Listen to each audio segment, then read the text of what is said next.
അപ്പോൾ നമ്മൾ ലാസ്റ്റ് ക്ലാസ്സിൽ സബ്സെറ്റുകളെ പറ്റിയിട്ടായിരുന്നു പറഞ്ഞത്. എന്താണ് സബ്സെറ്റ്? അത് നമുക്കൊരു സെറ്റ് തന്നിട്ട് ആ സെറ്റിൽ നിന്ന് നമുക്ക്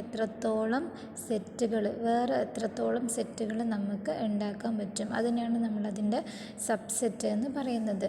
ഇപ്പം A = സെറ്റ് 1 2 3 ഇതാണ് നിങ്ങൾക്ക് തന്ന സെറ്റെങ്കിൽ ഈ 1 2 3 എന്ന് പറയുന്ന ഈ ഒരു 3 എലമെൻറ്റ്സ് വെച്ചിട്ട് നമുക്ക് എത്രത്തോളം സെറ്റുകൾ ഉണ്ടാക്കാൻ പറ്റും, അതാണ് A എന്ന് പറയുന്നതിൻ്റെ സബ്സെറ്റ്. അപ്പം പിന്നെ സബ്സെറ്റിൻ്റെ ഒരു പ്രത്യേകത, നമുക്ക് തന്ന സെറ്റ്, അതായത് ഇപ്പോൾ ഇവിടെ A = സെറ്റ് 1 2 3 അതിൻ്റെ സബ്സെറ്റ് എഴുതാൻ പറഞ്ഞു കഴിഞ്ഞാൽ ആ തന്ന സെറ്റ് തന്നെ അതിൻ്റെ ഒരു സബ്സെറ്റ് ആയിരിക്കും. അതായത് സെറ്റ് 1 2 3 എന്ന് പറയുന്നതും അതിൻ്റെ ഒരു സബ്സെറ്റ് ആയിരിക്കും. അതേപോലെ തന്നെ എംപ്റ്റി സെറ്റായ 5ഉം നിങ്ങൾക്ക് തന്ന സെറ്റിൻ്റെ സബ്സെറ്റ് ആയിരിക്കും. ഏത് സെറ്റ് തന്നു കഴിഞ്ഞാലും ഏത് സെറ്റായി കഴിഞ്ഞാലും അതിൻ്റെ ഒരു സബ്സെറ്റാണ് എന്ത്, ആ തന്ന സെറ്റും അതേപോലെ തന്നെ എംപ്റ്റി സെറ്റായ 5ഉം. അപ്പോൾ നിങ്ങൾക്ക് അവിടെ ഒരു ക്വസ്റ്റ്യൻ തന്നിട്ടുണ്ട്, write down all subsets of set A = set ABC വരുന്ന ആ 3 എലമെൻറ്റ്സ് വരുന്നൊരു സെറ്റാണ് A. അതിൻ്റെ സബ്സെറ്റുകൾ എഴുതാൻ വേണ്ടിയിട്ടാണ് ക്വസ്റ്റ്യൻ. അപ്പോൾ അതിൻ്റെ സബ്സെറ്റ് എങ്ങനെയാണ് നിങ്ങൾ എഴുതുക?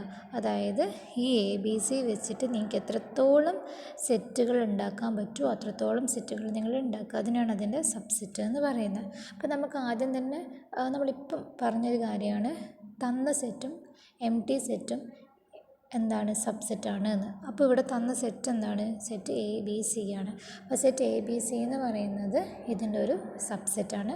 അതേപോലെ എംപ്റ്റി സെറ്റായ 5 എന്ന് പറയുന്നതും ഇതിൻ്റെ ഒരു സബ്സെറ്റാണ്. പിന്നെ ഈ ABC വെച്ചിട്ട് നമുക്ക് ഉണ്ടാക്കാൻ പറ്റുന്ന സെറ്റുകൾ ഏതൊക്കെയാണ്? രണ്ട് എലമെൻറ്റ്സ് വെച്ചിട്ട് നമുക്ക് ഉണ്ടാക്കാൻ പറ്റും. അതായത് AB, AC, BC രണ്ട് എലമെൻറ്റ്സ് വെച്ചിട്ട് ഇങ്ങനെ ഒരു 3 സെറ്റ് നമുക്ക് ഉണ്ടാക്കാം. പിന്നെ സെറ്റ് A ഒരു സബ്സെറ്റാണ്, സെറ്റ് B ഒരു സബ്സെറ്റാണ്, സെറ്റ് C ഇതിൻ്റെ ഒരു സബ്സെറ്റാണ്. ഇപ്പോൾ ABC എന്ന് പറയുന്ന ഈ ഒരു 3 എലമെൻറ്റ് വെച്ചിട്ട്, അതായത് A എന്ന് പറയുന്ന ഈ ഒരു സെറ്റിൽ നിന്ന് നമുക്ക് എത്ര സബ്സെറ്റുകൾ ഉണ്ടാക്കാൻ പറ്റി? 8 സബ്സെറ്റുകൾ നമുക്ക് ഉണ്ടാക്കാൻ പറ്റിയിട്ടുണ്ട്. അപ്പം ഒരു സെറ്റ് വന്നു കഴിഞ്ഞാൽ അതിൽ നിന്ന് നമുക്ക് എത്രത്തോളം സബ്സെറ്റുകൾ ഉണ്ടാക്കാൻ പറ്റും എന്നുള്ളത് നമുക്ക് ഒരു ഫോർമുല വെച്ചിട്ട് നമുക്ക് ചെയ്യാൻ പറ്റും. അതായത് ഇപ്പം നിങ്ങൾക്ക് തന്ന സെറ്റിൽ 3 എലമെൻറ്റ്സേ ഉള്ളുവെങ്കിൽ 2⁻³ സബ്സെറ്റുകൾ അതിനുണ്ടാവും. നിങ്ങൾക്ക് തന്ന സെറ്റിൽ 4 എലമെൻറ്റ്സാണ് ഉള്ളതെങ്കിൽ 2⁻⁴ സബ്സെറ്റുകൾ നമുക്ക് ഉണ്ടാക്കാൻ പറ്റും. അപ്പം നിങ്ങൾക്ക് തന്ന സെറ്റിൽ 2 എലമെൻറ്റ്സാണ് ഉള്ളെങ്കിൽ 2⁻² സബ്സെറ്റുകൾ നിങ്ങൾക്ക് അവിടെ ഉണ്ടാക്കാൻ പറ്റും. അതായത് നിങ്ങൾക്ക് തന്ന സെറ്റിൽ ഒരു n എലമെൻറ്റ്സ് ഉള്ളതെങ്കിൽ നിങ്ങൾക്ക് 2⁻n സബ്സെറ്റുകൾ ഉണ്ടാക്കാൻ പറ്റും.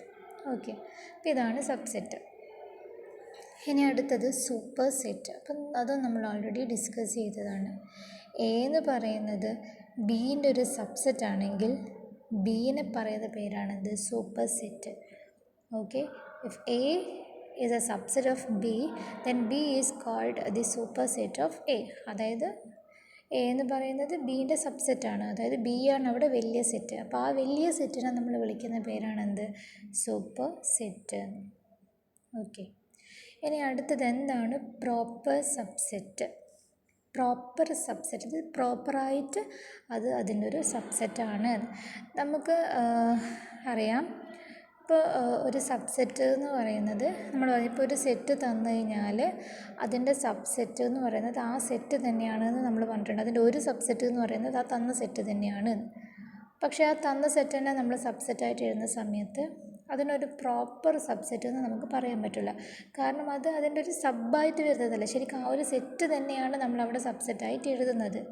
അപ്പോൾ ഈ ഒരു സെറ്റ് ഒഴികെയുള്ള, അതായത് ഇപ്പം സെറ്റ് 1 2 3 എന്ന് പറയുന്ന ഒരു സെറ്റ് A, അതിൻ്റെ സബ്സെറ്റ് എഴുതുമ്പോൾ ഏത് വരും, സെറ്റ് 1 2 3 വരും. അപ്പോൾ ഈ ഒരു സബ്സെറ്റ്, അതായത് സെറ്റ് 1 2 3 എന്ന് പറയുന്ന സബ്സെറ്റ് ഒഴികെയുള്ള ബാക്കി എല്ലാ സബ്സെറ്റും ഉണ്ടാവുമല്ലോ, അതിനെയാണ് നമ്മളെന്ത് പറയുന്നത്, പ്രോപ്പർ സബ്സെറ്റ് എന്ന് പറയുന്നത്.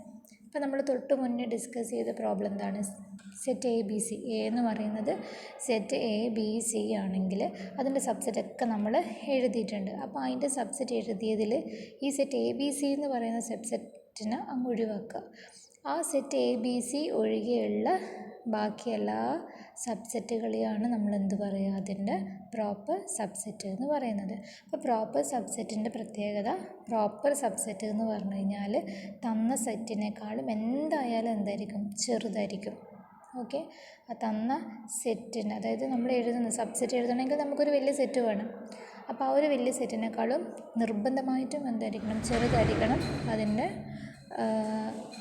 പ്രോപ്പർ സബ്സെറ്റ് എന്ന് പറയുന്നത്.